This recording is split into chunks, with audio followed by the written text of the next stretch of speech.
যদি আপনার মনে হয় কুরবানি করলে সামাজিক অশান্তি বা সমস্যার আশঙ্কা রয়েছে, তাহলে ধৈর্য ধরুন। আল্লাহ আমাদের নিয়ত দেখেন। আপনি চাইলে ছাগল কুরবানি করতে পারেন। যদি সেটাও সম্ভব না হয়, তাহলে আল্লাহর উপর ভরসা রাখুন। কারণ ইসলাম কখনো মানুষের উপর অসহনীয় বোঝা চাপিয়ে দেয় না, বরং এখন সবচেয়ে বেশি দরকার আমাদের ঈমানকে শক্ত করা। আমরা কি নিয়মিত 5 ওয়াক্ত নামাজ পড়ছি?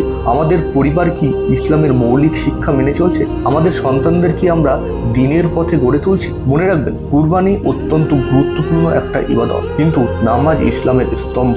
নামাজ কোনো অবস্থাতেই মাফ নেই। আমাদের প্রিয় নবী হযরত মুহাম্মদ সাল্লাল্লাহু আলাইহি ওয়াসাল্লাম তার সাহাবায়ে কেরাম কত কঠিন সময় পার করেছেন। শিবে আবু তালিবের সেই 3 বছরের অবরোধে তারা অনাহারে দিন কাটিয়েছেন, গাছের পাতা পর্যন্ত খেয়ে বেঁচেছিলেন। তবুও তারা ঈমান ছাড়েননি, ধৈর্য হারাননি।